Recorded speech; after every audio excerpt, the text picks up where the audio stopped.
السلام علیکم my dear listeners. آج ہم نے ایک نیا چیپٹر سٹارٹ کرنا ہے حالم کا۔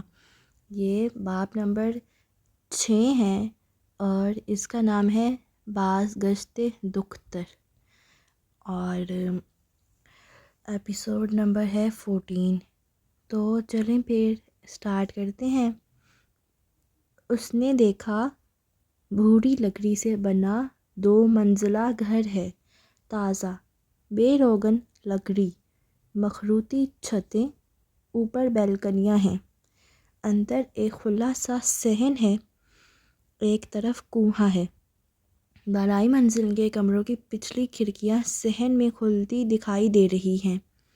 کونے والے کمرے کی کھڑکی میں کوئی کھڑا ہے، کوئی ہیولا سا، جیسے کوئی دراز قد توانا مرد ہو، اور وہ نیچے دیکھ رہا ہے جہاں صحن کے کونے میں ایک نسوانی وجود کھڑا ہے۔ اس نے مخملی چگا پہن رکھا ہے جو شہزادیاں سفر میں پہنا کرتی تھیں۔ اس کی کھڑکی کی طرف پشت ہے، بالوں پہ ریشمی اوڑھنی لے رکھی ہے اور سر پہ جمے تاج کی پشت دکھائی دے رہی ہے۔ چگے کے آستینوں سے نکلتی سفید باہوں میں سونے اور ہیرے کے کنگن ہیں، خوبصورت ہاتھوں میں زمرد اور یاقوت جڑی انگوٹھیاں ہیں، اور وہ ہاتھ مہارت سے مٹی اور گارے سے چبوترے پہ کچھ بنا رہے ہیں۔ اندر سے لگتا ہے کوئی مجسمہ ہے، اور وہ لڑکی، وہ شہزادی، وہ مجسمہ بناتے ہوئے بار بار رکتی ہے، گردن ذرا سی موڑتی ہے۔ شکل ابھی بھی دکھائی نہیں دیتی، بس ماتھے کے اوپر تاج کا کونا کنپٹی سے جھلکتا ہے۔ بار بار گردن موڑنے کی خواہش کے باوجود وہ واپس چہرہ پھیر جاتی ہے، جیسے واقف ہے اس بات سے کہ اوپر کھڑکی میں کوئی اسے دیکھ رہا ہے۔ پھر دفتن وہ سر جھکا کے ہلکا سا ہنستی ہے اور گردن موڑنے لگتی ہے، اور کسی دھوئیں کی طرح خواب فضا میں تحلیل ہو جاتا ہے۔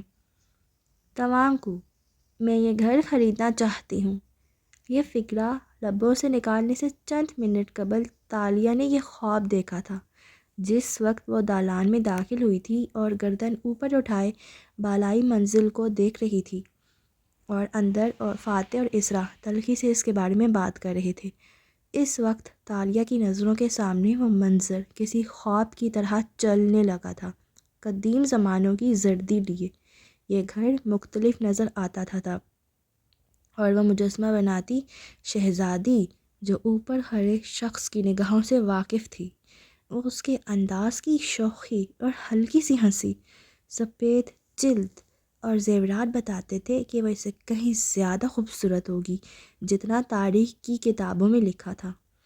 وہ خواب سے چونکی تو خود کو سن باؤ کے گھر میں کھڑے پایا۔ فاتح اور بچے باہر آ گئے تھے اور اب فاتح مجسمے کے بارے میں بتا رہا تھا۔ پھر گفتگو کا رخ شہزادی تاشا کی طرف مڑ گیا اور اسرا بتانے لگی کہ کس طرح وہ یہاں مجسمہ بناتی تھی، مگر اسرا نہیں جانتی تھی کہ تالیہ کو بعض دفعہ دوسرے لوگوں کے بارے میں خواب یا ویژن نظر آ جاتے ہیں۔ اس قدیم مکان میں 600 سال برس قبل شہزادی کس سے ملنے آتی تھی وہ دیکھ چکی تھی، اسی لیے جب اس نے مداخلت کر کے بتایا کہ شہزادی سن باؤ کے لیے نہیں آتی تھی ادھر، تو یہ اندازہ نہیں تھا، یہ وجدان تھا۔ فاتح جولیانہ کے ساتھ مصروف ہو گیا اور اسرا تصاویر بنانے لگی تو وہ کنویں تک آئی۔ اندر نیچے اترنے کے لیے نشان بنے تھے، پانی اب بھی کنویں میں موجود تھا۔ وہ مسکرائی اور پلٹی۔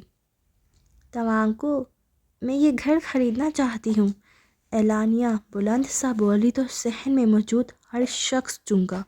فاتح جو جھک کے بیٹی سے بات کر رہا تھا چند لمحے ساکت رہا، پھر سیدھا ہوا اور اسے دیکھا تو چہرہ سنجیدہ تھا۔ ایکسکیوز می، میں یہ گھر، اطراف میں اشارہ کیا، خریدنا چاہتی ہوں۔ وہ اس کی آنکھوں میں دیکھ کے مسکرائی۔ اور تمہیں کس نے کہا تاشا کہ میں یہ گھر بیچنا چاہتا ہوں؟ آپ نے کل صبح ہی اس گھر کو مارکیٹ پہ ڈال دیا تھا، ملاقے کے تمام پراپرٹی ڈیلرز واقف ہیں، تو میں کیوں نہیں ہوں گی؟ مگر میں تمہیں یہ گھر نہیں بیچ سکتا۔ وہ اسے چند قدم کے فاصلے پہ کیاری کے ساتھ کھڑا تھا۔ دونوں کے درمیان سرخ اینٹوں کا پکا صحن حائل تھا۔ کیوں؟ کیونکہ تم اس کو افورڈ نہیں کر سکتی۔ وہ ہلکا سا مسکرایا، استزاحیہ مسکراہٹ۔ آپ کو کیوں لگا کہ میں اس کو افورڈ نہیں کر سکتی؟ کیونکہ میرا نہیں خیال تمہارا بینک بیلنس اتنا ہے جتنا تم بتاتی ہو۔ اسرا جو موبائل اونچا کیے بالائی کمرے کی تصاویر اتار رہی تھی، اس بات پہ گردن موڑ کے تعجبی نظروں سے فاتح کو دیکھا جو تالیہ کی طرف متوجہ تھا۔ واقعی، وہ سر کو خم دے کر سادگی سے مسکرائی۔ میرا بینک بیلنس واقعی اتنا نہیں جتنا بتاتی ہوں۔ اس کی آنکھوں میں دیکھ کے وقفہ دیا۔ بلکہ اس سے کہیں زیادہ ہے توانکو۔ یعنی اثاثے چھپاتی ہو تم؟ پھر تو پورا ٹیکسٹ بھی نہیں دیتی ہوگی۔ یہ دونوں جرائم ہیں۔ میری حکومت میں تم جیل جانے والے پہلے لوگوں میں سے ہوگی، افسوس سے بولا اور پلٹ گیا۔ تالیہ اسے دیکھ کے رہ گئی۔ اب وہ اندر جا رہا تھا۔ وہ مذاق کر رہا تھا، اسرا نے تصویر اتارتے ہوئے وضاحت دی تو وہ چونکی، پھر جبراً مسکرائی۔ وان فاتح کے ساتھ گزارا کرنا بھی ایک آرٹ ہے، نہیں؟ اسرا ہنس دی اور سر جھٹکا۔ وہ بہت اچھا شوہر، باپ اور سیاست دان ہے۔ خدا کرے وہ اتنا ہی اچھا میزبان بھی بن جائے۔ بولی نہیں، صرف دل میں سوچا۔ تبھی فون بجنے لگا۔ تالیہ نے نکال کے دیکھا تو ایڈم کا نام جل بجھ رہا تھا۔ کونگ ہو کا فون ہے؟ نیلامی کے بارے میں جاننا چاہتے ہوں گے، میں ذرا ان کو سن لوں۔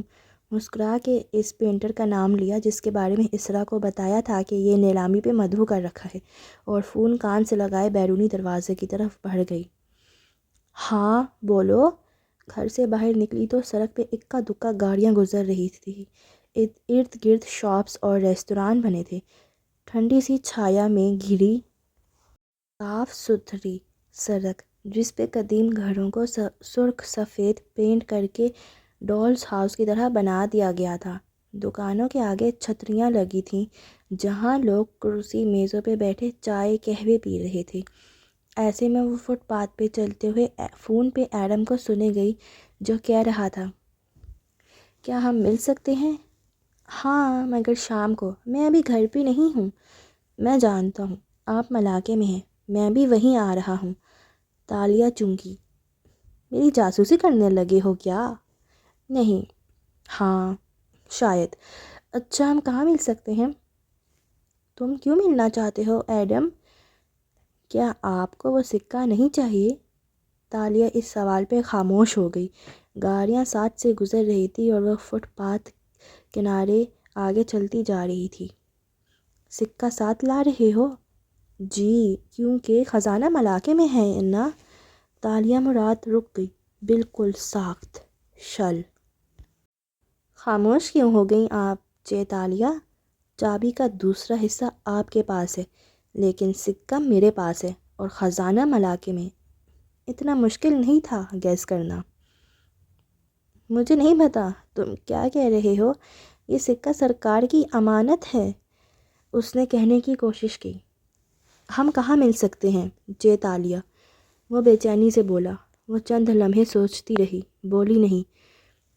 اگر آپ کو سکہ چاہیے تو آپ کو مجھ سے سچ بولنا ہوگا۔ سچ آپ کو آزاد کر دے گا جے تالیہ۔ وانگ لی کے کنویں پہ مجھ سے ملو۔ کون سا کنواں؟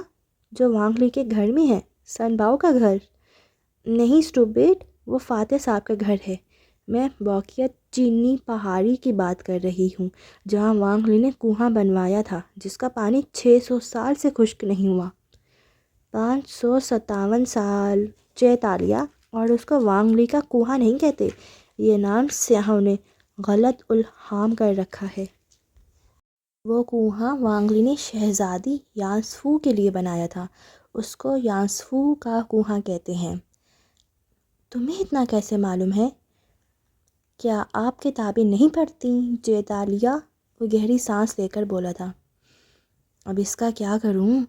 کال ختم کر کے وہ وہیں فٹ پاتھ کنارے کھڑی سوچتی رہی، پھر مڑی تو سامنے ایک دکان کے آگے تنی چھتری تلے کرسیاں میزیں بچھی تھیں۔ وہاں آمنے سامنے دو بوڑھے بیٹھے شطرنج کی بساط درمیان میں رکھے غور و فکر کر رہے تھے۔ وہ آگے آئی اور ان کے عین سر کے اوپر جھکی سوچتی نظروں سے بساط دیکھی۔ اگر سیاہ والی فوج اپنے اس پیادے کو ایک قدم چلائے، 2 انگلیوں سے پیادہ اٹھایا تو دونوں نے چونک کے گردنیں اٹھائیں۔ سفید ہیٹ والی لڑکی بورڈ کو دیکھتے ہوئے کہہ رہی تھی، اور سفید فوج اپنے فیلے کے ذریعے اس سیاہ گھوڑے کو مار دے تو سیاہ رخ اس فیلے کو مار دے گا، اور سفید پیادہ یوں چل جائے تو سیاہ ملکہ کا راستہ صاف ہو جاتا ہے۔ اور یہ کر دیا سیاہ ملکہ نے سفید بادشاہ کو شہمات۔ اس نے جھکے 2-3 گوٹ چلائے اور سیدھی ہو کے مسکرائی۔ پھر سیاہ فوج کے بوڑھے مالک کو دیکھا جو ہکا بکا بیٹھا تھا۔ ہر دفعہ دفاعی انداز میں کھیلنا اچھا نہیں ہوتا۔ جب آپ کو لوگ کونے سے لگا دیں تو جارحانہ حکمت عملی اپنانی پڑتی ہے، پیادے کو ملکہ بننا پڑتا ہے۔ "You are welcome uncle", head کو ترچھا کرتے ہوئے سر جھکا کے تعظیماً بولی اور مڑ گئی۔ سفید فوج کا مالک بوڑھا پریشان سا بساط کو دیکھ رہا تھا۔ "مگر میرا دوسرا سفید گھوڑا تو راستے میں حائل تھا، وہ کہاں گیا؟" اور فٹ پاتھ پہ آگے بڑھتی تالیوں نے مٹھی میں دبایا سفید گھوڑا مسکرا کے فضا میں اچھال دیا۔ "ایمانداری سے بھی کوئی جیت سکتا ہے بھلا، وہ بھی اس دنیا میں"۔ اب وہ واپس سرخ لکڑی کے روغن زدہ گھر کی طرف جا رہی تھی۔ اسے اسرا سے اجازت لے کر ہوٹل جانا تھا اور شام کو خزانے کے بارے میں اگلا لائحہ عمل تیار کرنا تھا۔ یہ تو طے تھا کہ وہ خزانہ لیے بغیر ملاقے سے واپس نہیں جائے گی۔ سن باؤ کے گھر کے دروازے کے سامنے وہ رکی اور گردن اوپر اٹھائی۔ بالائی کمروں کی بالکنیاں سڑک کی طرف کھلتی تھیں۔ اندر صحن میں ان کمروں کی کھڑکیاں تھیں جہاں سے شہزادی مجسمہ بناتے وقت اوپر موجود شخص کو دیکھتی تھی۔ مگر کیا وہ یہاں بالکنی میں بھی بیٹھتا ہوگا جب دور سے گھوڑے پہ شہزادی تاشا آتی ہوگی؟ اس نے گردن موڑ کے شمال کی سمت دیکھا۔ ابھی تو یہاں دکانیں تھیں اور ان کے پیچھے کچھ دکھائی نہ دیتا تھا، لیکن وہ جانتی تھی کہ محض چند میل کے فاصلے پہ ملاکے سلطنت کا محل واقع تھا۔ جو ملک آج ملیشیا تھا وہ کسی زمانے میں ایک بڑا سا ملک تھا جو ملاکے سلطنت کہلاتی تھی۔ ملیشیا کے آس پاس کی ریاستیں بھی اس میں شامل تھیں۔ 16ویں صدی میں جب ملاکے پہ پرتگال نے قبضہ کیا تو اس محل کو جلا ڈالا۔ پھر ڈچ آئے اور گزشتہ صدی میں انگریز۔ 1957 میں ملیشیا کو آزادی ملی اور اب ملاکے اس کی صرف ایک ریاست ہے۔ محل تو صدیوں پہلے جلا دیا گیا تھا، مگر چند برس قبل ملیشیا کی حکومت نے پرانی کتابوں اور نقشوں کی مدد سے محل کا خاکہ نکالا اور اسے ہو بہو ویسے ہی تعمیر کروایا۔ اب وہ ایک میوزیم تھا۔ کسی زمانے میں شہزادی تاشا وہیں رہتی ہوگی۔ وہ بالکنی کو دیکھے گئی۔ جانے کون ہوگا یہاں جس کے لیے بندہارا کی خوبصورت بیٹی آیا کرتی تھی؟ یقیناً کوئی جڑی مرد ہوگا۔ وہ جتنی حسین، طرح دار اور لائق تھی، کسی عام مرد کے لیے نہیں آئے گی۔ پتہ نہیں کیا کہانی ہوگی اس کی۔ وہ سوگوار مسکراہٹ کے ساتھ آگے بڑھ گئی۔ اسے معلوم تھا کہ وہ کبھی اس کی داستان نہیں جان پائے گی۔ ظاہر ہے وہ غلط تھی۔ تالیہ الوداعی کلمات کہہ کے چلی گئی تو اسرا اوپر آئی، بیرونی زینے عبور کر کے بالکنی پار کی اور پہلے کمرے میں داخل ہوئی۔ توقع کے عین مطابق وہ وہیں موجود تھا۔ کمرہ سادہ تھا۔ ایک طرف سنگل پلنگ بچھا تھا، دوسری جانب الماری تھی۔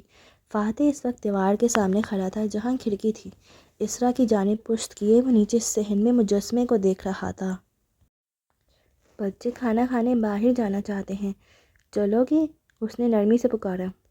"ہوں"، وہ بے توجہی سے نیچے دیکھتا رہا۔ "اس گھر کو بیچنا مشکل لگ رہا ہے کیا فاتح؟"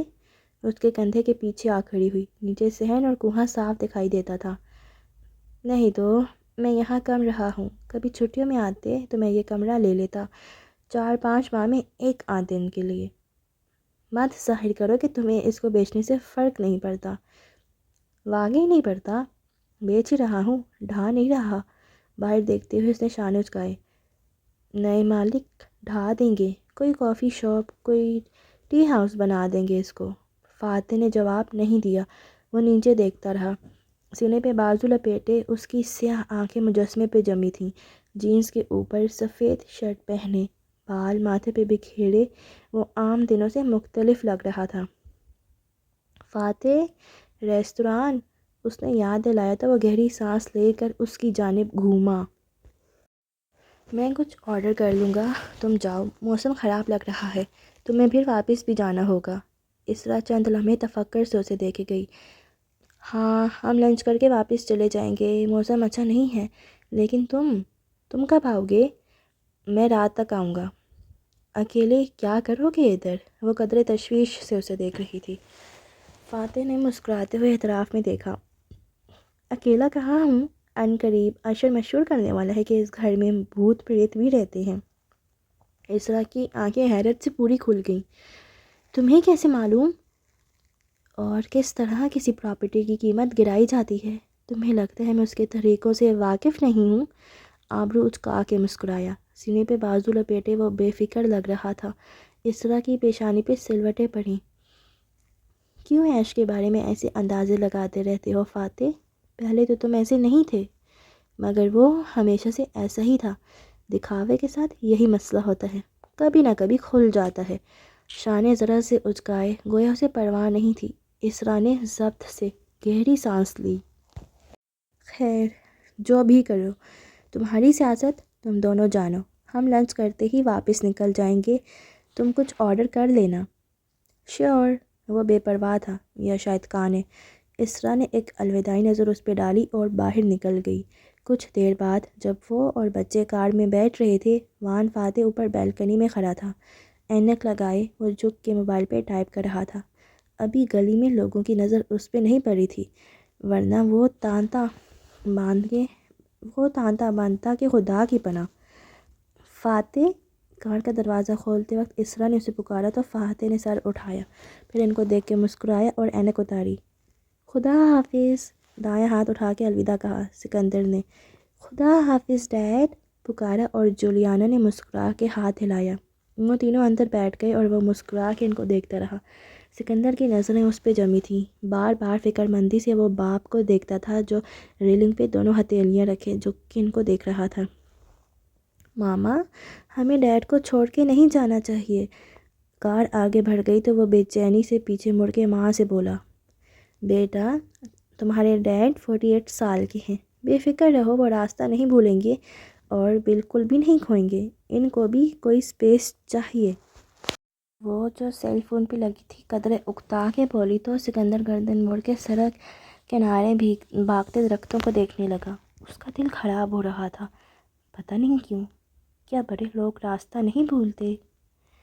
ملاقے کا دارالحکومت ملاقے شہر تھا جو سمندر کنارے واقع تھا۔ جس ہوٹل میں تالیہ نے کمرہ لیا تھا اس کی کھڑکیاں ساحل کی طرف کھلتی تھیں۔ فرینچ ونڈو پہ پڑے سفید پردے ہوا سے پھڑپڑا رہے تھے اور نیچے ٹھاٹھے مارتا سمندر دکھائی دے رہا تھا۔ بیڈ پہ اس کا سامان بکھرا پڑا تھا اور وہ سامنے کھڑی تھی۔ ہاتھ میں ایک بیک پیک تھا جیسے اسکول کالج جانے والے کندھوں پہ پہنتے ہیں۔ وہ کچھ چیزیں نکال کے اس بیگ میں پیک کر رہی تھی۔ رسی، ٹیپ، چند اوزار، پیسے، کریڈٹ کارڈز، گلوز۔ چھوٹے سے بیک پیک کو بھرنے کے بعد وہ روم فریج تک آئی اور اندر سے پانی کی ایک بوتل نکالی، ایک کولا کا کین اور چند چاکلیٹ بار۔ اتنی کیلریز! چاکلیٹ واپس رکھ دی، پانی اور کولا کو بیگ میں ڈالا، ایک تیز دھار کھنجر رکھا، ٹیزر یعنی کرنٹ لگا کے بیہوش کرنے کا آلہ، کالی مرچوں کا سپرے اور ایسے تمام لوازمات جو وہ کسی بھی واردات کے وقت اپنے ساتھ رکھتی تھی، اس میں ڈالے اور زپ بند کی۔ پھر اسے کندھوں پہ پہنا اور خود کو آئینے میں دیکھتے ہوئے سن گلاسز آنکھوں پہ چڑھائے۔ تبھی موبائل بجا۔ ایڈم کنویں میں پہنچ چکا تھا۔ وہ اسے وہیں رکنے کا کہہ کے باہر نکل آئی۔ ذہن تیزی سے مختلف ممکنات کو سوچ رہا تھا۔ ملاقے کے ساحل کا یہ حصہ الگ تھلگ سا تھا۔ یہاں اونچی چٹانیں تھیں اور نیچے سمندر بہتا نظر آ رہا تھا۔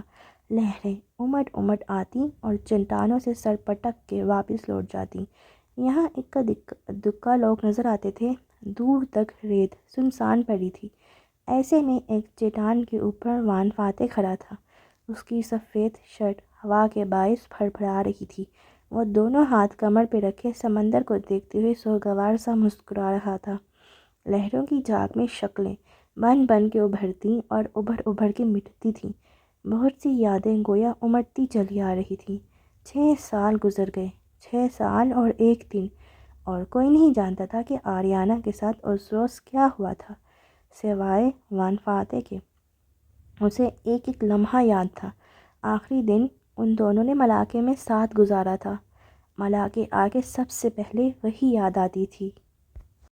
ملاقے سے جاتے وقت سب سے آخر میں بھی وہی یاد آتی تھی۔ وہ ایک نم صبح تھی۔ سن باؤ کے گھر میں چھایا سی تھی۔ آسمان بادلوں سے ڈھکا تھا۔ ایسے میں صحن میں وہ بیٹھی تھی، ننھی آریانہ۔ اس مجسمے کے قریب پنجوں کے بل بیٹھے وہ اس کے پاؤں کو دیکھ رہی تھی۔ لمبے بال کمر پہ بکھرے تھے۔ وہ چینی نقوش والی گوری سی لڑکی تھی جس کی آنکھیں موٹی موٹی تھیں۔ وہ اس کی پشت پہ آ کھڑا ہوا۔ آریانہ نے گردن موڑی تو دیکھا فاتح مسکرا کے اسے دیکھ رہا تھا، ٹی شرٹ اور جینز پہنے۔ وہ چھٹی والے لاپرواہ ہولیے میں لگتا تھا۔ کیا تمہیں بھی سن باؤ پسند ہے؟ وہ پنجوں کے بل اینٹوں والے فرش پہ بیٹھا۔ آریانہ نے واپس چہرہ مجسمے کی طرف موڑ لیا۔ ڈیڈ، کیا یہ آدمی اصل میں تھا کوئی؟ ہاں بیٹا، اس کا نام وانگ لی تھا۔ اس کا مجسمہ کیوں بنایا شہزادی تاشا نے؟ کیونکہ وہ شہزادی تھی اور شہزادیاں اپنی مرضی کی مالک ہوتی ہیں۔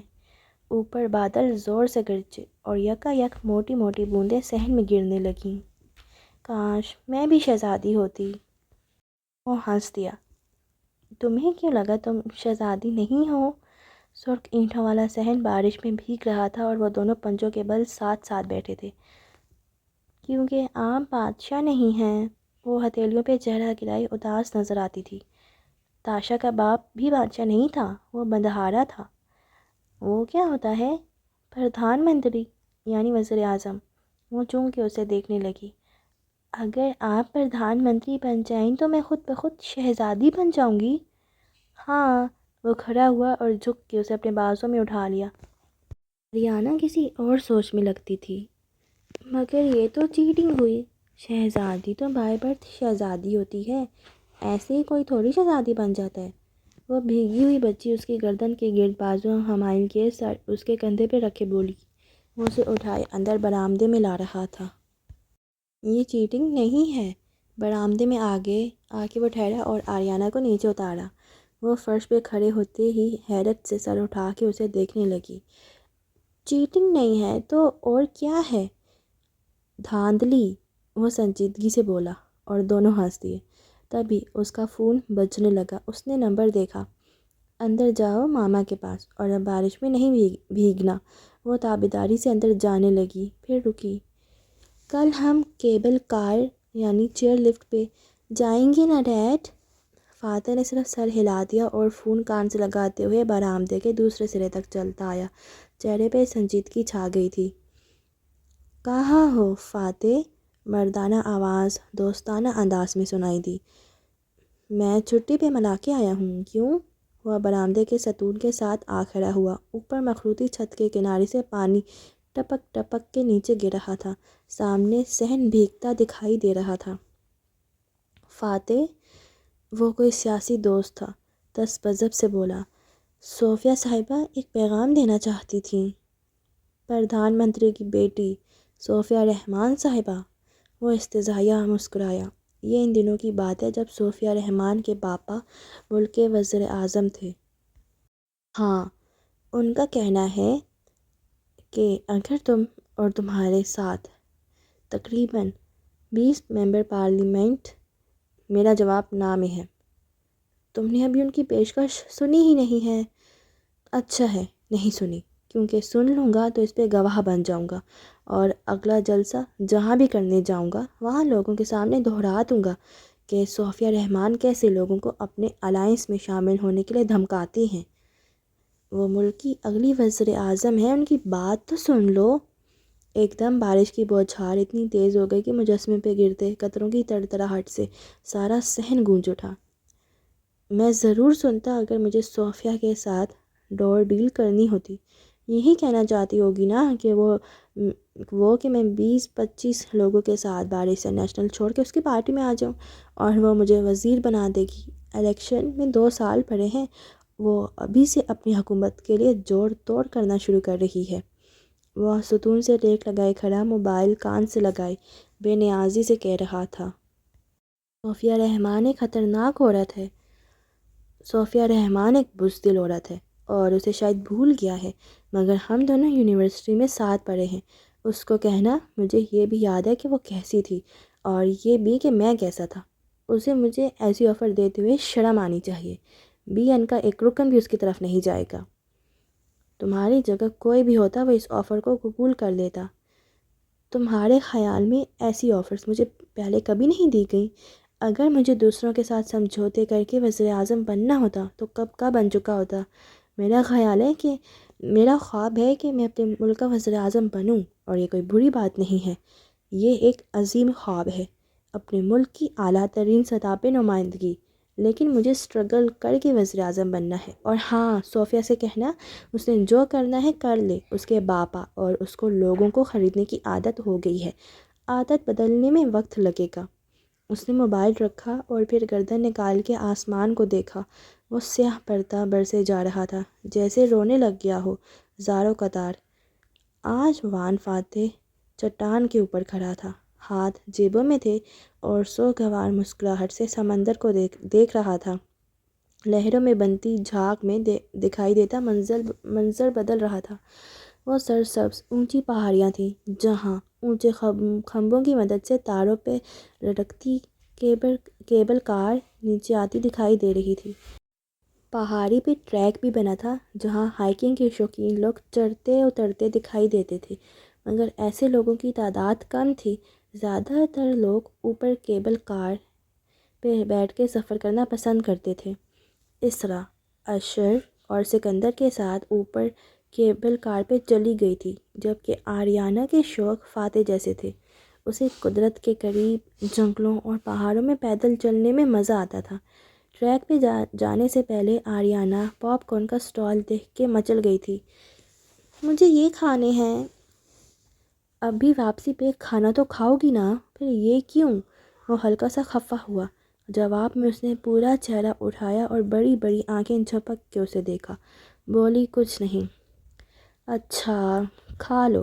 فاتح نے گہری سانس لی اور جیب سے بٹوا نکالا، پھر آریانہ کا ہاتھ پکڑا اور اسے پاپ کارن سٹال تک لے آیا۔ اسے میٹھے پاپ کارن پسند تھے، کیرمل والے۔ پورا پیکٹ بھر کے لیا اور اپنی لمبی جیکٹ کی جیب میں ڈال دیا۔ میں ان کو واپسی پہ کھاؤں گی، مگر یہ تب تک ٹھنڈے ہو جائیں گے بیبی۔ پاپ کارن گرم کھائے جاتے ہیں۔ اس سے میری جیکٹ گرم ہو جائے گی نا۔ کہنے کے ساتھ اس نے 2-3 دفعہ پلکیں جھپکائیں۔ فاتح مسکرا دیا اور اس کا ہاتھ تھام لیا۔ دیر بعد وہ دونوں سرسبز پہاڑی پہ اوپر چڑھ رہے تھے۔ اس نے جینس مٹیریل کی شرٹ پہن رکھی تھی اور آریانہ نے پتلی سی سفید جیکٹ، نیچے سفید فراک اور سفید ہی جرابیں، جوگرز بھی سفید۔ سر پہ ہیئر بینڈ پہنے وہ چھوٹی سی پری لگتی تھی۔ میں نے صبح ماما کو کہا کہ جب آپ پردھان منتری بن جائیں گے تو میں شہزادی بن جاؤں گی۔ اور ماما نے کیا کہا؟ وہ مسکراہٹ دبائے جوگرز کی مدد سے اوپر چڑھ رہا تھا۔ انہوں نے کہا، صرف میں شہزادی کیوں بنوں گی، جولیانہ بھی بنے گی۔ وہ ہنس دیا۔ اسرا کو اس سے شکایت ہوتی تھی کہ وہ آریانہ اور جولیانہ میں فرق کرتا ہے۔ ایسی بات نہیں تھی، آریانہ بڑی تھی تو زیادہ غریب تھی۔ ہاں، ظاہر ہے جولیانہ بھی بنے گی۔ اس نے گردن اوپر اٹھا کے دیکھا۔ وہ سرسبز پہاڑیاں تھیں جہاں بادل نیچے تک اترے ہوئے تھے۔ ان کے سروں کے اوپر سے کیبل کار گزر رہی تھی۔ کتنا خوبصورت تھا اس کا ملک۔ وہ فخر سے مسکرایا۔ آپ کو جنگل اور پہاڑ اچھے لگتے ہیں ڈیڈ؟ وہ اس کا ہاتھ پکڑے چلتے ہوئے پوچھ رہی تھی۔ بہت زیادہ۔ میں ہر سال صبح کے جنگلوں میں شکار کے لیے جایا کرتا تھا۔ اب کچھ عرصے سے نہیں جا سکا، مگر دل چاہتا ہے پارلیمان اور کوالالمپور کی مصروف زندگی سے بالکل کٹ کے کچھ دن پہاڑوں میں گزارنے کا۔ آپ کو ایسی جگہوں پہ کیوں مزہ آتا ہے؟ کیونکہ جو ملاح طوفانی بارش میں سمندر میں کشتی لے کر نہیں نکلتے وہ کبھی اچھے ملاح نہیں بن سکتے۔ انسان کو ہر روز خود کو کسی چیلنج کے سامنے پیش کرنا ہوتا ہے تاکہ وہ اسے بہت کچھ سیکھ کے نکلے۔ آریانہ کو بات سمجھ نہیں آئی مگر اس نے سر ہلا دیا۔ وہ دونوں ساتھ ساتھ اوپر چڑھتے جا رہے تھے کہ عقب سے آواز آئی، انچے یعنی مسٹر فاتح، آریانہ۔ وہ دونوں ایک ساتھ پلٹے۔ نیچے سے جولیانا کی نینی چلتی آ رہی تھی۔ یہ ایک انڈین عورت تھی جو چند ماہ سے ان کے گھر ملازمت کر رہی تھی، بچوں کی دیکھ بھال کرتی، کیونکہ اسرا ایک ورکنگ وومن ہونے کے ساتھ ساتھ ایک سیاسی بیوی بھی تھی۔ غرض اس عورت شرییا نے سارا گھر سنبھال رکھا تھا۔ سر، وہ پھولتی سانس کے ساتھ قریب آئی، اسرا بیگم آریانہ کو بلا رہی ہیں۔ کیوں؟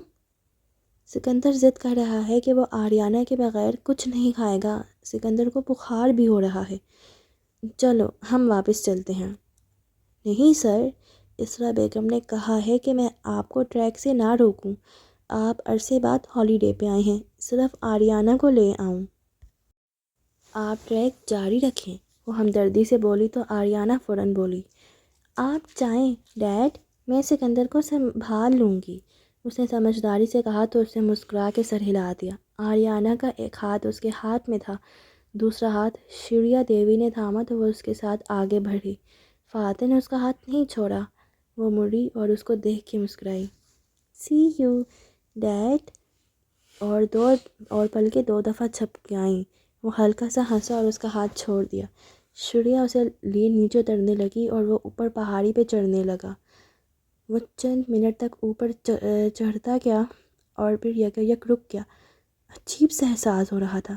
سکندر تو بھی ٹھیک تھا، اسے بخار کیوں ہو رہا ہے؟ وہ واپس پلٹ آیا۔ ٹریکنگ میں دلچسپی ختم ہو گئی تھی۔ وہ نیچے اترنے لگا۔ رفتار تیز تھی۔ اسے امید تھی کہ وہ جلد آریانہ اور شریا سے جا ملے گا، مگر وہ اسے ٹریک پہ کہیں دکھائی نہیں دے رہی تھیں۔ وہ نیچے اترتا آیا۔ بیچ راستے میں رک کے اس نے سیل فون نکالا اور اسرا کو کال ملائی۔ سکندر ٹھیک ہے؟ اسے کیا ہونا ہے؟ وہ مطمئن لگ رہی تھی۔ وہ ایک عجیب سا لمحہ تھا، جیسے کوئی روح کھینچ لیتا ہو۔ تم نے شریا کو ہماری طرف نہیں بھیجا؟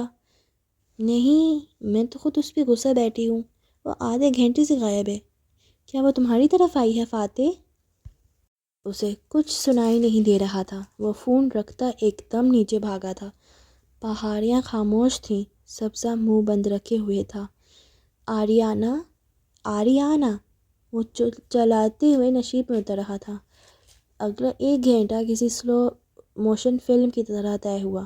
وہ جیسے ہی ٹورسٹ اسپاٹ تک پہنچا، اسرا، اشر اور بچے ادھر ہی آ گئے۔ پل بھر میں سارے گیٹنگ ہائی لینڈ کو خبر ہو گئی کہ وان فاتح کی بیٹی غائب ہو گئی ہے۔ کیمروں کے جلتے بجھتے فلیش، موبائل سکرینز کی روشنیاں، پولیس کے سائرن، لوگ چلا رہے تھے، اس کے ساتھ دوڑ رہے تھے۔ وہ بھی بھاگ رہا تھا، دائیں بائیں، حلق کے بل چلاتے ہوئے آریانہ کو آوازیں دے رہا تھا، مگر آریانہ نہیں تھی، وہ غائب ہو گئی تھی۔ کسی نے کہا ایک بچی کو چند ماسک والے افراد وین میں ڈال کے لے گئی ہیں۔ وہ سڑک تک بھاگتا آیا، ٹھنڈے موسم میں پسینہ پسینہ ہوئے، مگر نہ کوئی وین تھی نہ اس کا نام و نشان۔ پولیس آگے پیچھے بھاگی۔ کسی نے CCTV کا ریکارڈ کھولا، مگر کیمرے میں وین نہیں تھی، نہ کیبل کار کے کسی کیمرے نے شریا اور آریانہ کو دیکھا تھا۔ پولیس وین کو ڈھونڈتی رہی اور بعد میں علم ہوا کہ وین کی ہوائی اڑانے والا بھی لاپتہ ہے۔ وہ صرف پولیس کا وقت ضائع کرنے کی کوشش تھی اور کامیاب رہی۔ کوئی وین نہیں تھی، ساری ناکہ بندیاں بے سود تھیں۔ چند منٹ میں کیبل کار اسپاٹ جائے حادثہ بن گیا۔ خوف و ہراس کی فضا قائم تھی۔ رپورٹرز دھڑا دھڑ TV چینلز پہ بیان دے رہے تھے، کیمرہ مین تصاویر اتار رہے تھے۔ اشر روتی ہوئی اسرا کو ہوٹل لے گیا، مگر وہ وہاں سے نہیں گیا۔ وہ اب گیٹنگ ہائی لینڈ کے ریستورانوں کی طرف آ گیا تھا۔ آگے پیچھے بھاگتے ہوئے وہ ایک ایک کیمرہ چیک کر رہا تھا۔ آریانہ، آریانہ، کیا وہ واقعی اس کا نام پکار بھی رہا تھا یا گلا بیٹھ جانے کے باعث صرف لب ہل رہے تھے؟ وہ کچھ نہیں جانتا تھا۔ ساری دنیا ختم ہو گئی تھی اور صرف ایک حقیقت باقی تھی، آریانہ نہیں تھی۔ رات سلگتی رہی۔ بارش نہیں ہوئی، آسمان بھی شل تھا جیسے۔ پولیس رپورٹ تیار کر چکی تھی، ریسکیو ٹیمیں ناکام لوٹ چکی تھیں، کسی کو آریانہ نہیں ملی۔ کبھی امکان تھا کہ شوریہ اب تک بچی کو لیے شہر سے دور جا چکی ہوگی۔ وہ اس وقت ایک پولیس آفیسر کے ساتھ وہیں کے مقامی ریستوران میں بیٹھا تھا۔ پولیس نے اسے باخبر کیا تھا کہ اغوا کار فون کریں گے۔ وہ چپ بیٹھا رہا، کھڑکی سے باہر سے آسمان اور دور تک پھیلی پہاڑیاں دیکھتا رہا۔ اس کا دل کہتا تھا آریانہ یہیں ہے، وہ انہی پہاڑوں میں ہے، وہ قریب ہے، بہت قریب۔ آدھی رات بیت گئی۔ جب پولیس نے اسے گھر جا کے آرام کرنے کا کہا تو وہ بنا احتجاج کے اٹھ آیا، مگر وہ گھر نہیں گیا، وہ واپس اسی ٹریک کی طرف چلتا گیا، سرسبز پہاڑی پہ بنا راستہ جہاں اس نے آریانہ کا ہاتھ آخری دفعہ چھوڑا تھا۔ بچپن میں جب کوئی شے کھو جاتی تو اس کی ماں کہا کرتی تھی چیز ہمیشہ وہیں ڈھونڈنی چاہیے جہاں وہ کھوئی تھی، وہ ہمیشہ وہیں سے ملتی ہیں۔ پولیس کے کسی سپاہی سے جو ٹارچ اس نے لی تھی وہ اس کے ہاتھ میں تھی، اس کی روشنی اندھیر پہاڑی پہ پھینکتا وہ اسی جگہ واپس آیا، پھر وہاں سے نیچے اترنے لگا، بالکل ایسے جیسے اس نے شوریہ اور آریانہ کو اترتے دیکھا تھا۔ پولیس نے یہ سارا علاقہ چھان مارا تھا، مگر وہ ایک گمشدہ بچی کو ڈھونڈ رہے تھے، وہ اپنی 7 سالہ بیٹی کو نہیں ڈھونڈ رہے تھے۔ وہ ٹریک سے ہٹ آیا، فاتح کے مڑتے ہی بچی کو بہلا پھسلا کے شوریہ فاتح کے مڑتے ہی بچی کو بہلا پھسلا کے اس طرف لے آئی ہوگی جہاں اس کی مدد کے لیے کوئی موجود ہوگا۔ وہ ان جھاڑیوں کی طرف آ گیا جہاں لوگ نہیں چلا کرتے تھے، ٹارچ کی روشنی آس پاس مسلسل پھینک رہا تھا، البتہ اب وہ اسے پکار نہیں رہا تھا، اس کے انداز میں احتیاط تھی۔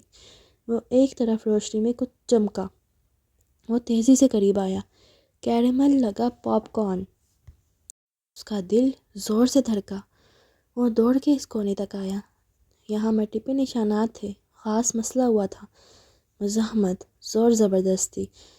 وہ پہاڑی سے نیچے اترتا، ٹارچ کی روشنی ڈالتا گیا، وہاں کچا راستہ سا بنا تھا جس پہ ذرا ذرا دیر بعد پاپ کارن کا ٹکڑا گرا نظر آتا تھا۔ وہ تیز تیز دوڑنے لگا، دل زور سے دھڑک رہا تھا۔ اس کی فیری ٹیلز کی رسیا بیٹی، جانی اس نے ہنسل اور گریٹل کی طرح بریڈ کرم خود گرائے تھے یا جیب سے لڑکتے گئے تھے؟ اس کا دل بھر آ رہا تھا، مگر وہ دوڑتا گیا۔ وہاں گھسیٹنے کے نشان تھے، قدموں کے کھرے تھے، اور وہ رک نہیں رہے تھے۔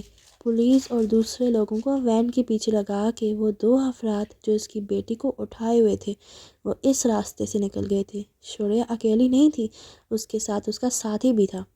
اس نے چند گھاٹیاں عبور کی، کچھ پر نالے پھلانگے اور دوڑتا ہوا نیچے اترتا گیا۔ پاپ کارن اب ختم ہو چکے تھے، اونچی نیچی گھاٹیاں اندھیرے میں ڈوبی تھیں۔ آریانہ، وہ چیخا، ٹارچ چاروں طرف اطراف میں ڈالی، وہاں کوئی نہیں تھا، وہ جنگل سا علاقہ خاموش پڑا تھا۔ ایک طرف سڑک دکھائی دیتی تھی، وہاں ایک کار کھڑی تھی، وہ دوڑ کے اس تک آیا، راستے میں باڑ وغیرہ لگی تھی مگر اس نے اسے پھلانگ لیا، کار لاکڈ تھی اور خالی تھی۔ اگر یہ اغوا کاروں کی کار تھی تو وہ واپس کیوں نہیں گئے؟ وہ ابھی تک پہاڑوں میں کیوں چھپے ہوئے تھے؟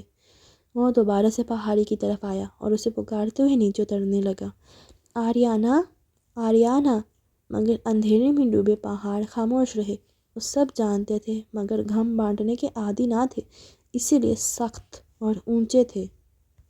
نیچے ایک چھوٹا سا جھرنا بہہ رہا تھا، وہیں تھک ہار کے اس کے کنارے بیٹھ گیا۔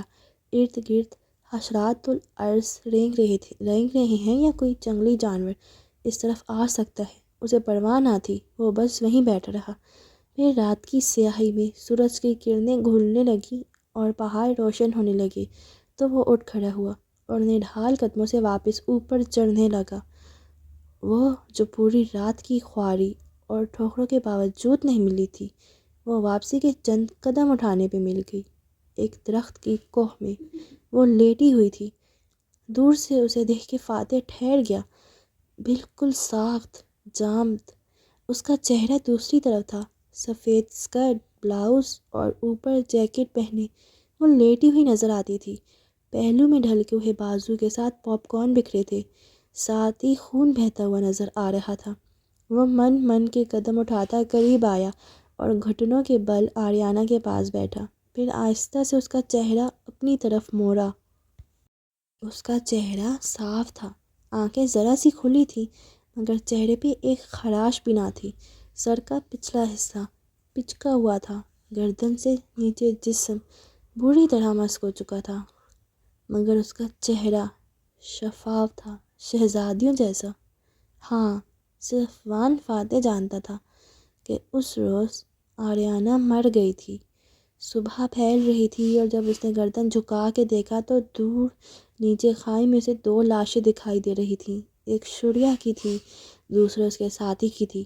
ان کا منصوبہ بچی کو یرغمال بنانے کا تھا، مگر پہاڑی سے اترتے ہوئے یا تو اغوا کار پھسلا تھا یا شاید آریانہ مزاحمت کر رہی تھی، اور یوں وہ تینوں بلندی سے نیچے گرے تھے۔ آریانہ شاید 100 فٹ تک کسی چٹان پہ گری اور وہ دونوں مزید نیچے لڑکتے گئے۔ ان کی ہلاکت موقع پہ ہی ہو گئی اور لاشوں کی بری حالت تھی۔ مگر فاتح نے پھر سے آریانہ کو دیکھا۔ آریانہ کا چہرہ صاف اور نکھرا ہوا تھا، لب ہلکی مسکراہٹ میں ڈھلے ہوئے تھے۔ شاید وہ اس بات پہ خوش ہوئی تھی کہ اس نے اغوا کار کو دھکا دیا ہے، مگر وہ دھکا کھاتے ہی وہ آریانہ کو ساتھ لے کر گرا تھا۔ وہ تکلیف سے تڑپ تڑپ کے نہیں مری تھی، وہ اتنی تیزی سے نیچے آن گری تھی کہ یقیناً اس کی موت فوراً ہوئی تھی، چند سیکنڈز میں۔ مسکراہٹ کو لبوں سے جدا ہونے کا وقت بھی نہیں ملا تھا، اور پاپ کارن سے کیرمل کی خوشبو ابھی تک آ رہی تھی۔ وہ کبھی زندگی میں ایسے نہیں رویا جیسے اس دھندلی صبح آریانہ کے سرہانے بیٹھ کے رویا تھا۔ وہ بار بار اس کا سفید چہرہ چومتا، پھر سر جھکائے رونے لگ جاتا۔ ہاتھ خون آلود ہو گئے، گردن آنسوں سے بھیگتی رہی اور وہ روتا گیا۔ کتنے گھنٹے، کتنے پہر وہ وہاں بیٹھا رہا، اسے یاد نہیں۔ پھر وہ اٹھا، ہاتھوں سے چہرہ صاف کیا اور قریب سے مٹی کھودنے لگا۔ اپنے ناخنوں سے مٹی کھود کھود کے گڑھا بنایا، پھر اپنی اوپری شرٹ اتاری، اس میں احتیاط سے بچی کے اعضاء کو لپیٹا۔ سر کے نیچے اس کے جسم کا ایسا کیما بنا ہوا تھا کہ ہاتھ لگانے پہ ہی اعضاء بھر بھری مٹی کی طرح بکھرنے لگتے تھے۔ اس حالت میں کوئی اس بچی کو نہیں دیکھے گا، یہ تو طے تھا۔ آنسو برابر آنکھوں سے بہہ رہے تھے، مگر اب وہ بے آواز رو رہا تھا۔ اس نے آریانہ کو گٹری صورت قبر میں ڈالا، پھر نیچے اتر آیا، جھرنے کے پانوں سے وضو کیا۔ گرم دل پہ ٹھنڈی پھواریں مزید گھال کرتی گئیں۔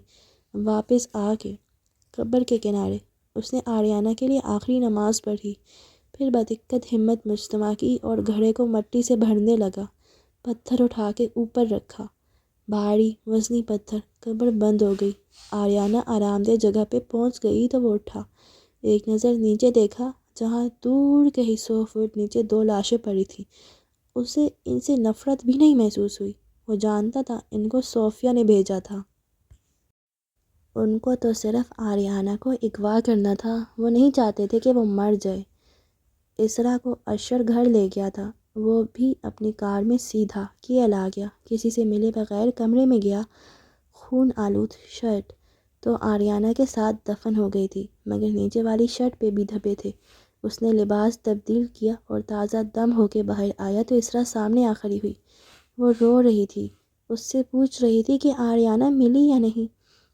میں وہاں گیا تھا، وہ نہیں ملی، اس نے بس اتنا جواب دیا۔ اسرا کے آنسو مزید تیزی سے بہنے لگے۔ وان فاتح بالکل سنجیدہ تھا، چپ، خاموش۔ یہ بھی ایک آرٹ تھا، اس نے سیکھ لیا تھا۔ اگلے چند دن تفتیش ہوتی رہی، سارے ملک میں سوگ سا تھا، صرف آریانہ کی وجہ سے نہیں، بلکہ ان دنوں ملیشیا کی حکومت اور باغی کمیونسٹ پارٹی کی عسکری لڑائیاں عروج پہ تھیں۔ بہرحال اس نے پولیس کو اس مشتبہ کار کی اطلاع دے دی تھی اور انہوں نے جلد ہی اس آدمی کو ٹریس کر لیا۔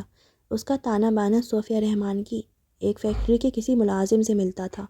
نہ بھی ٹریس ہوتا تو سب کو معلوم تھا، یہ کسی اور کی نہیں، حکمران خاندان کی حرکت ہے۔ وہ جانتا تھا وہ آریانہ کو مارنا نہیں چاہتے تھے، اغوا کر کے پریشر ڈالنا مقصد تھا۔ جو ہوا وہ صرف ایک حادثہ تھا، مگر بہرحال وہی اس کے ذمہ دار تھے۔ پولیس کو ان دونوں کی لاشیں بھی نہیں ملی، شاید ان کو گدھ کھا گئے تھے، مگر ان کی گمشدگی اور ان کا صوفیہ رحمان سے تانا بانا مل جانا، یہی ہنگامہ کھڑا کرنے کو بہت تھا۔ جس دن پولیس کی حتمی رپورٹ سامنے آئی، اس دن کمیونسٹ پارٹی کے مسلح ارکان نے فوج کے ساتھ جھڑپیں تیز کر دیں۔ اس صبح وہ اسرا کے پاس آیا تو وہ بیڈ کے کنارے اکڑوں بیٹھی کھانے کو تک رہی تھی جو ان چھوا رکھا تھا۔ اس کا چہرہ مرجھایا ہوا تھا اور آنکھیں بے کیف تھیں۔ آج آریانہ کو کھوئے ہوئے چوتھا دن تھا اور وہ صدیوں کی بیمار لگتی تھی۔ فاتح کو داخل ہوتے دیکھ کے اس نے چونک کے نظریں اٹھائیں۔ ان میں آس سی جاگی۔ آریانہ۔ اب وہ آریانہ ملی نہیں پوچھتی تھی، صرف ایک نام کافی ہوتا اور سارے سوال اسی میں شامل ہوتے۔ وہ ہر دفعہ نفی میں سر ہلاتا تھا۔ آج نہیں ہلایا۔ اس کے سامنے جا کر بیٹھا اور اس کے ہاتھ تھامے جو ٹھنڈے پڑ رہے تھے۔ اسرا، جو میں کہہ رہا ہوں، اسرا اسے غور سے سنو۔ ہو سکتے ہے وہ ہمیں کبھی دوبارہ نہ ملے، مگر اس کا یہ مطلب نہیں ہے کہ وہ نہیں ہے۔ وہ ہے، کہیں نہ کہیں ہے۔ اسے دیکھتے ہوئے وہ نرمی سے سمجھا رہا تھا۔ اسرا کی آنکھیں بھیگنے لگیں۔ اب ہمیں صبر کرنا ہے، اپنے باقی دونوں بچوں کو سنبھالنا ہے۔ 1 گھنٹے بعد رپورٹرز ہمارے گھر کے دروازے پہ موجود ہوں گے۔ ہم دونوں کو ساتھ باہر نکلنا ہے اور بڑے صبر اور حوصلے سے دنیا کو بتانا ہے کہ ہم اپنی بچی کے لیے پر امید ہیں، وہ کبھی نہ کبھی ہمیں مل جائے گی۔ مگر اس وقت ہمیں ان فوجیوں کے درد کو سمجھنا ہے جو ان جھڑپوں میں شہید ہو رہے ہیں۔ اسرا ایک لفظ پہ چونک گئی۔ کیا وہ ہمیں مل جائے گی فاتح؟ ہو سکتا ہے وہ ہمیں کبھی نہ ملے، لیکن مجھے یقین ہے وہ کسی اور کو مل جائے گی۔ کسی نے اسے سنبھال لیا ہوگا اور وہ وہاں خوش رہے گی۔ وہ کچھ اور کہہ رہا تھا، مگر اسرا کو اس بات نے نئی امید دی تھی۔ اس نے آہستہ سے آنکھیں صاف کی۔ وہ زندہ ہے، مجھے یقین ہے وہ ہمیں مل جائے گی۔ اس نے کہتے ہوئے ٹرے اپنے قریب کی تو آنکھیں پھر سے ابل پڑیں۔ وہ خاموشی سے اسے دیکھتا رہا۔ وہ جانتا تھا وہ اسرا کو وہ سب نہیں بتا سکتا جو اس نے دیکھا تھا۔ وہ سچ میں جھوٹ کی آمیزش نہیں کر سکتا تھا اور اسرا سچ سننے کی تاب نہیں رکھتی تھی۔ اس وقت مان فاتح کو سچ چھپا دینا ہی بہتر لگا تھا۔ اسے لگا تھا یہ جھوٹ نہیں ہوتا، مگر یہ کچھ تو ہوتا ہے نا۔ جھاگ میں ابھرتے ڈوبتے مناظر تیزی سے تبدیل ہو رہے تھے۔ فاتح چٹان پہ کھڑا لہروں کو پتھروں سے سر پٹکتے دیکھتا رہا۔ اس کی مسکراہٹ کی سوگواریت ہنوز قائم تھی۔ اگلا منظر جو پانی کی سطح پہ چمکنے لگا وہ اس کے بیڈ روم کا تھا۔ وہ سنگھار میز کے شیشے کے سامنے کھڑا تھا۔ باہر سے اشر آواز دے رہا تھا، اب ہنگ رپورٹرز پہنچ چکے ہیں۔ وہ آئینے کے سامنے کھڑا تھا، بلیک پینٹ پہ سفید شرٹ پہنے ہوئے جس کے کالر کھڑے اور کف کھلے تھے۔ آ رہا ہوں، اس نے جواباً کہا تو اشر دروازے سے ہٹ گیا۔ فاتح نے کف کے بٹن بند کرنے شروع کیے۔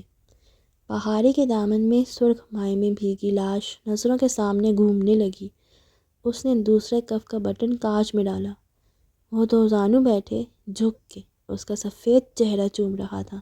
آنکھوں سے آنسو بہہ رہے تھے۔ فاتح نے خشک آنکھوں سے آئینے میں اپنا عکس دیکھتے شرٹ کا نچلا بٹن بند کیا۔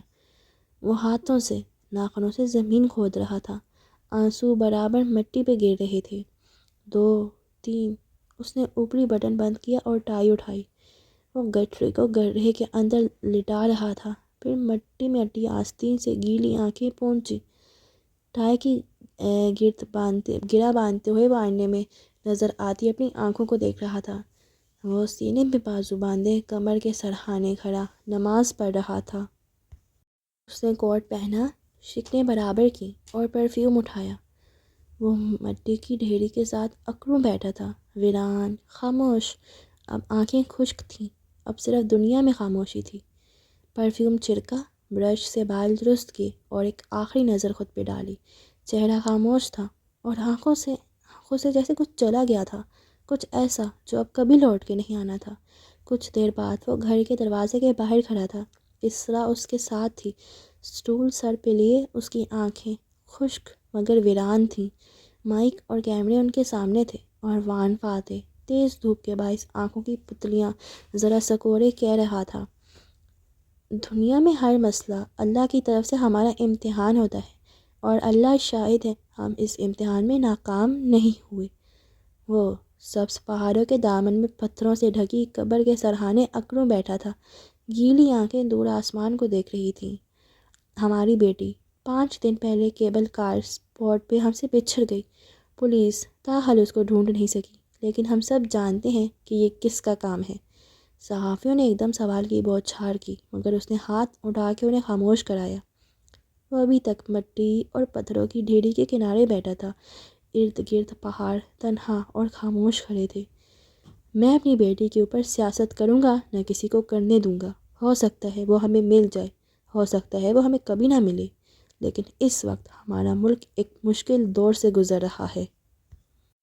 اس نے آہستہ سے قبر کے پتھروں کو چھوا، ان پہ نرمی سے ہاتھ پھیرا۔ اس وقت سارے ایوان کو اکٹھا ہونے کی ضرورت ہے۔ یہ لڑائیوں کا وقت نہیں ہے۔ اگر ہم نے ان کمیونسٹ انتہا پسندوں کو شکست دینی ہے تو ہمیں اپنے ذاتی اختلافات بھلا کے ایک پیش پہ اکٹھا ہونا پڑے گا۔ اب وہ بکھرے ہوئے پاپ کارن چن رہا تھا۔ وہ جو آنکھوں سے کھویا تھا وہ وہیں کھویا تھا۔ میں کل پارلیمنٹ جاؤں گا، پارٹیشن نیشنل اور ہمارے چیئرمین کے ساتھ۔ ہم سب کل وزیر اعظم عزیز الرحمان کے ساتھ بیٹھیں گے اور کمیونسٹ تنظیم کے ساتھ معاہدے کا ڈرافٹ تیار کریں گے۔ مائک اس کے چہرے کے آگے لہرا رہے تھے اور کیمروں کے فلیش جل بجھ رہے تھے۔ وہ دائیں سے بائیں رپورٹرز کے چہروں کو دیکھتے ہوئے کہہ رہا تھا، جو کھویا وہ وہیں رہ گیا۔ پاپ کارن اس نے جیب میں ڈال دیے اور اب وہ اوپر چڑھ رہا تھا۔ اوپر ایک لمبا سفر پڑا تھا جو اسے طے کرنا تھا۔ میں بھولوں گا نہیں یہ سب۔ وزیر اعظم کو یہ بات یاد رکھنی چاہیے کہ وان فاتح کبھی نہیں بھولے گا جو اس کی بیٹی کے ساتھ ہوا، لیکن اس وقت اگر ہم اکٹھے نہ ہوئے تو ہمارے فوجی مرتے رہیں گے۔ میں نے اپنا بچہ کھویا ہے، میں نہیں چاہتا کہ مزید اب کوئی اپنا بچہ کھوئے۔ وہ اوپر چڑھتا جا رہا تھا، جھاڑیاں، پتھر، گھاس، وہ ہر شے عبور کر رہا تھا۔ آنکھیں خشک تھیں۔ میں کسی کے خلاف کوئی کیس نہیں کرنے جا رہا۔ اس وقت میرا ملک کسی لڑائی کا متحمل نہیں ہو سکتا۔ میں نے آریانہ کے معاملے کو اللہ پہ چھوڑ دیا ہے۔ میں اس وقت صرف امن و امان کا سوچ رہا ہوں۔ آپ کے آنے کا شکریہ۔ اس نے ہاتھ اٹھا کے ذرا سا لہرایا، پھیکا سا مسکرایا اور وہ دونوں میاں بیوی پلٹ گئے۔ دروازہ کھولا اور اندر چلے گئے جبکہ ان کے پیچھے کیمروں کے فلیش دھڑا دھڑ جلتے بجھتے رہے۔ بالآخر دروازہ بند ہو گیا۔ وہ ابھی تک چٹان کے اوپر کھڑا تھا، جیبوں میں ہاتھ ڈالے، زخمی سا مسکراتے ہوئے۔ سفید شرٹ بار بار ہوا سے پھڑپڑاتی اور اڑتی۔ وہ پاپ کارن کے ٹکڑے اس نے کسی تبرک کی طرح اپنے پاس سنبھال رکھے تھے۔ 2 دانے اس کے والیٹ میں ہوتے تھے۔ گزرتے ماہ اور سال نے ان کو سکھا دیا تھا، مگر وہ موجود تھے۔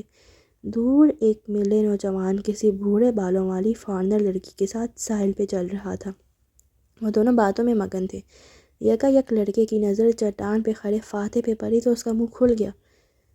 یہ وان فاتح ہے، بے یقینی سے بولا تو لڑکی نے ماتھے پہ ہاتھ کا چھجا بنا کے اس جانب دیکھا، پھر ناک سکوڑی۔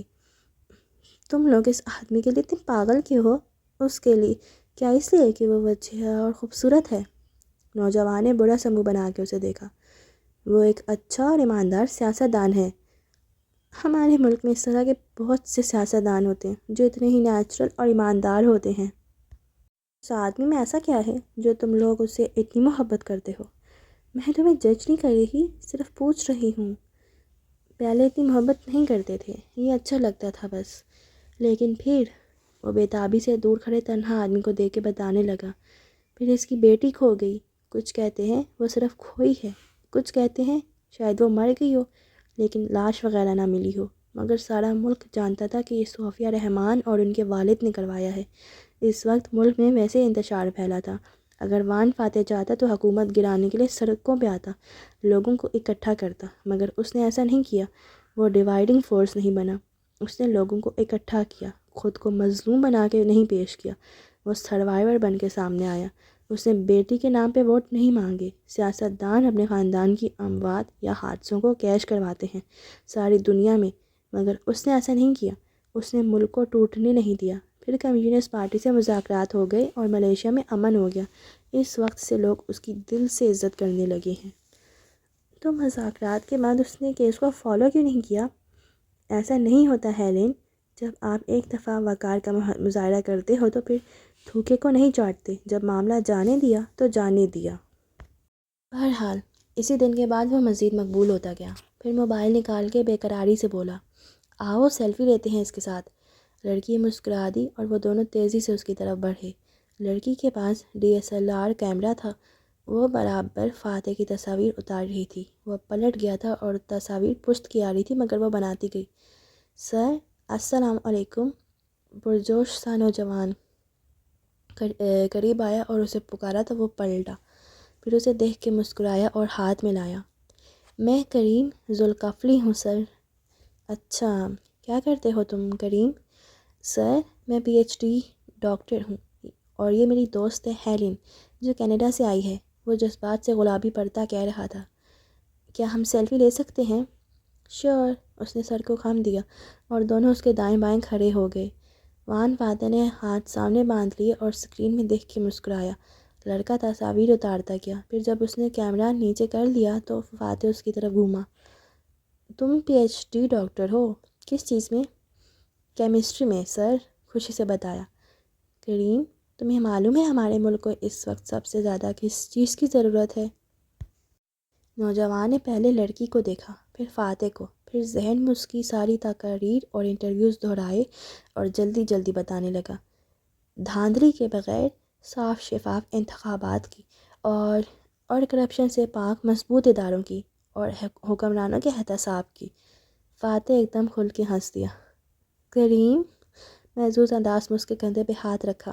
میں کہہ رہا تھا کہ ہمیں اس وقت تم جیسے پڑھے لکھے نوجوانوں کی سیاست میں ضرورت ہے۔ پھر اس کا کندھا تپ کر مسکرا کے آگے بڑھ گیا۔ وہ دونوں لاجواب سے دم بخود اس کو جاتے دیکھ رہے تھے۔ جیبوں میں ہاتھ ڈالے وہ توانا اور مضبوط آدمی اب ریت پہ دور جاتا دکھائی دے رہا تھا۔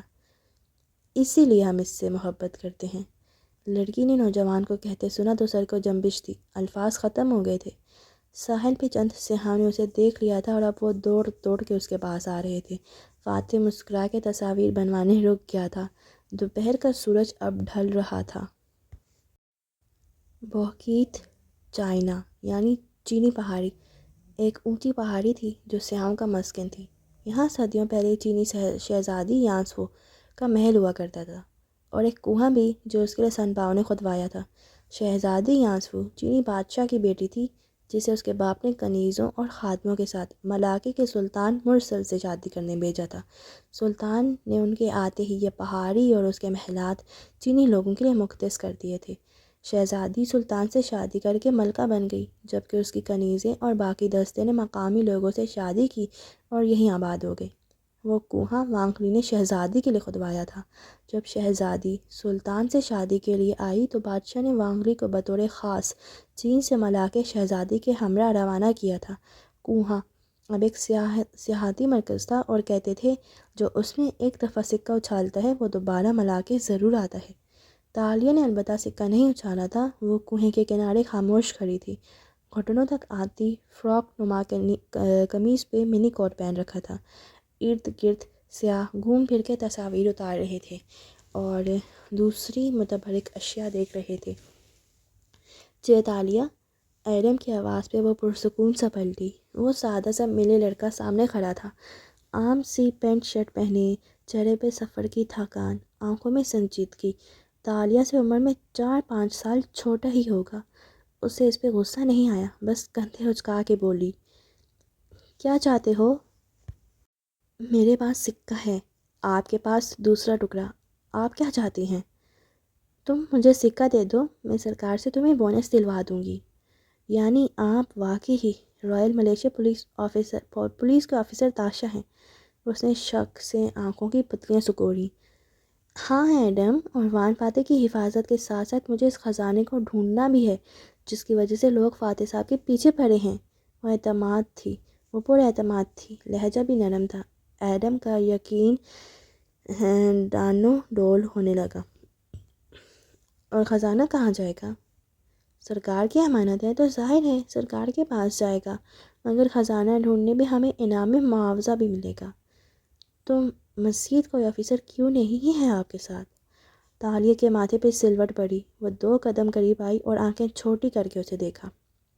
اب تو مجھے کسی دوسرے کی مدد کی ضرورت نہیں، اور دوم مجھے کسی دوسرے پہ اعتبار نہیں۔ کیوں؟ کیونکہ کوئی بھی آفیسر لالچ میں میری جان لے کر خزانے کے ساتھ فرار ہو سکتا ہے۔ اور آپ خود بھی تو یہ کام کر سکتی ہیں. اگر کر سکتی ہوتی تو اتنا بڑا کیس مجھے سینئرز دیتے. وہ تڑکی بتڑکی جوابات دے رہی تھی. ایڈم چپ ہو گیا. دونوں کنویں کے پاس آمنے سامنے کھڑے تھے اور ان کے اوپر آسمان پہ سورج ڈھلتا دکھائی دے رہا تھا. میں سکہ دے دوں گا مگر آپ مجھے خزانے کی جگہ پہ ساتھ لے جائیں گی. ہم دونوں خزانہ ایک ساتھ ڈھونڈیں گے اور پھر سرکار کے حوالے کر دیں گے. وہ سوچ کے بولا. ساتھ تھوک بھی نکلا. اندر کہیں وہ اس لڑکی کے روب میں بھی تھا. اس کی ضرورت نہیں ہے، میں خود سب کچھ کر لوں گی، بس تم مجھے سکہ دو. تالیہ، اگر آپ چاہتی ہیں کہ میں آپ پہ اعتبار کروں تو آپ کو بھی مجھ پہ اعتبار کرنا ہوگا. مجھے تم پہ اعتبار ہے ایڈم. تالیہ نے لہجہ نرم کیا. اسے احتیاط سے کام لینا تھا. مجھے کیسے معلوم کہ آپ سکہ لے کر فرار نہیں ہو جائیں گی؟ میں کیا کروں جو تم میرا اعتبار کرو؟ آپ چابی کا دوسرا حصہ مجھے دے دیں. تالیہ کا تو مانو سر ہی گھوم گیا. کیا مطلب کیوں دے دوں؟ دماغ ٹھیک ہے تمہارا؟ میں کچھ دیر ان دونوں کو اپنے پاس رکھنا چاہتا ہوں تاکہ یہ دیکھ لوں کہ ہم دونوں کو ایک دوسرے پہ اعتبار ہے یا نہیں. اور تم جو چابی لے کر بھاگ جاؤ. تالیہ، میں سچا انسان ہوں، دھوکہ نہیں دوں گا آپ کو، لیکن اگر آپ مجھے چابی نہیں دے سکتی تو میں کیسے یقین کروں کہ خزانے کا انعام مجھے دیں گی؟ اس بات پہ وہ چپ ہو گئی.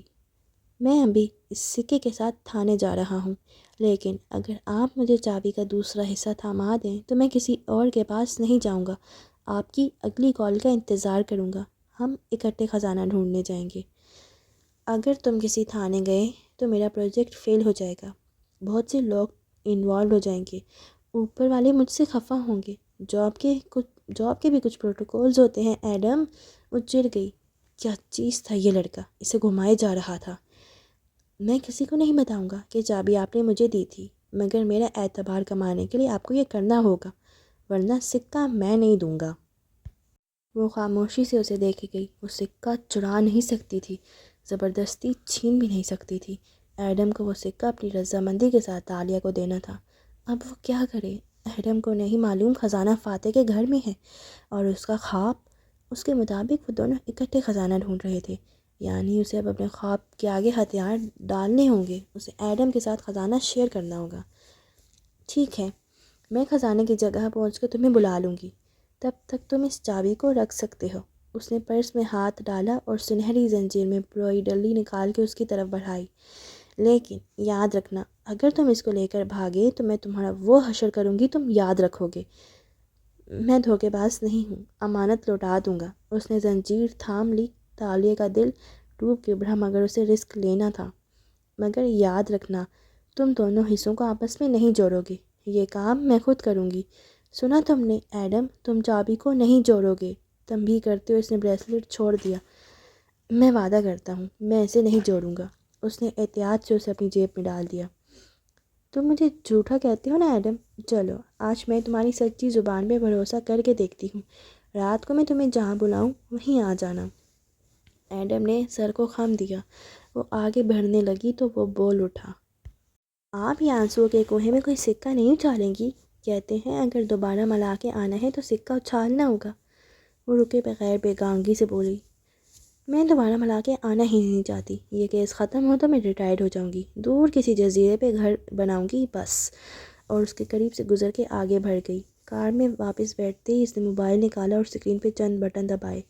ایڈم کی جیب میں جو ننھا سا GPS ٹریسر اس نے ڈالا تھا وہ آن ہو گیا تھا. وہ جہاں بھی جائے گا تالیہ کو معلوم ہوتا رہے گا. وہ کسی تھانے یا کسی مشتبہ ایڈریس پہ جائے گا تو وہ جان جائے گی. اس سے زیادہ کچھ بھی اس کے ہاتھ میں نہ تھا. جو چابی اتنے برس بعد بھی گھوم پھر کے اس کے پاس آ گئی تھی، ایڈم اس کو اسے نہیں چھین سکتا تھا. سوچوں میں گم اس نے کار سٹارٹ کی. اس کا بیک پیک فرنٹ سیٹ پہ خاموش رکھا تھا. اندر کھانے کی کوئی چیز نہ تھی. تالیہ نے رکھی ہی نہیں تھی. اور یہاں پہ ہم اپنی ایپیسوڈ کو اینڈ کرتے ہیں. آج کا ایپیسوڈ آریانہ اور فاتح کے نام تھی، اور کل سے بہت مزیدار ایپیسوڈ شروع ہونے والی ہیں. تو مجھے دیں اجازت اور ملتے ہیں کل ایک نئی ایپیسوڈ کے ساتھ. اور جاتے جاتے آپ لوگ میرے چینل کو سبسکرائب کر دینا اور بیل آئیکن پریس کر دینا تاکہ کل جب نئے ایپیسوڈس میں اپلوڈ کروں تو آپ کے پاس نوٹیفیکیشن چلا جائے اور آپ لوگ جلدی سے آ کے سن لو. اور میری ویڈیو کو لائک اینڈ کمنٹ بھی کر دینا. اوکے، بائے بائے، اللہ حافظ.